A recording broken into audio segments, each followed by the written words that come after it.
Hey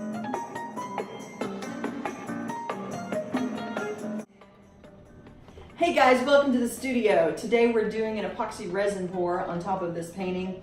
I'm using my favorite brand. This is Envirotex Light. It's epoxy resin 2-part mix. I'll show you how to do that. You can get this at Michael's, sometimes Hobby Lobby. Be sure and use your 40, sometimes 50% off coupon. And you can get this for a deal. You need to get something to mix it in. I just go to the dollar store and get like a sand bucket. Sometimes you can get a trash can. This is what you mix it in. You're gonna throw it away. You will need note cards or something. You can use cardboard if you want, something that you can smear it around without getting fingerprints on it. You're welcome to use gloves. I'm in my painting stuff, so it doesn't matter. And you'll need a heat gun. We'll be using this to get all the bubbles out, because as you mix it, you're gonna stir it up for 2 minutes and you're gonna get a lot of bubbles as the two things are mixing together to make a hard resin. So let's get started. I am in a dust-free environment. So I've got the air conditioner vents taped up. I've got the entrance to the studio covered in plastic sheeting. I've got plastic sheeting on the floor. I would have to say you really need this, not a surgical environment, but you need it dust-free, because just the little bits of specks of dust, it's not gonna be perfect. No pour is ever perfect. I mean, dust is gonna end up in this stuff, but you wanna minimize that. So I've brushed this off. I vacuumed the room before I went in here, and I'm gonna close it down for a full 24 hours where no one can come in here. So if you have a stir stick from the paint store, that's great. I don't have any, so I just grabbed some lumber from the garage. And what you're gonna do is, this is a 2-part mix. There's a black part and a white part, and one's a hardener and one is the actual resin. So when you mix these together, it creates a chemical reaction. You pour it on here and it'll cure. So what I'm gonna do is pour them in here, just all of them. And I'm gonna mix them for 120 seconds. You'll see me stir them.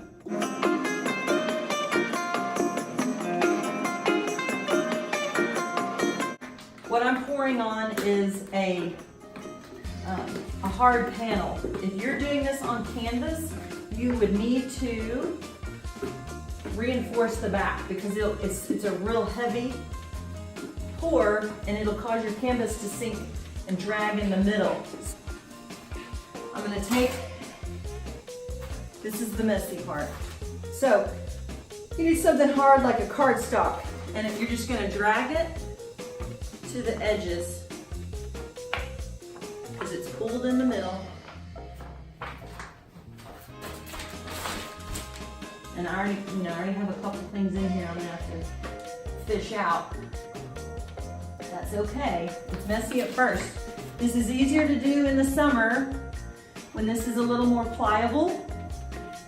In the winter it's cold, you don't have as long to work.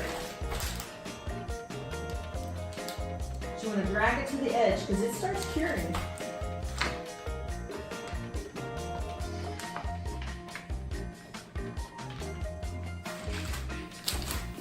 It'll droop over the edges. It'll be really pretty on the finished side also. But what you're trying to do is kind of like icing a cake. You just want to make sure you're getting it covered everywhere.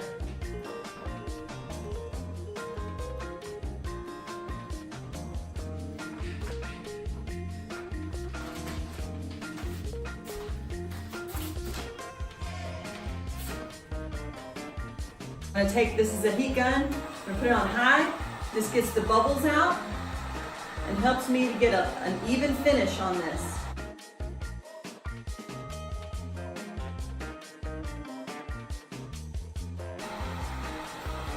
There's a little spot. I don't know what that is. You're just gonna have to dig it out. There it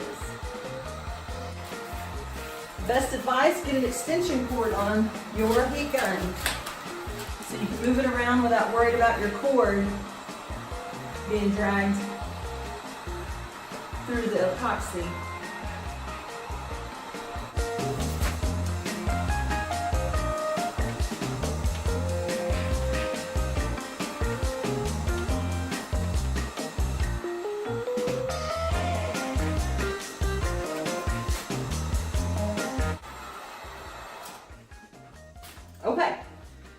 That's a pretty good pour.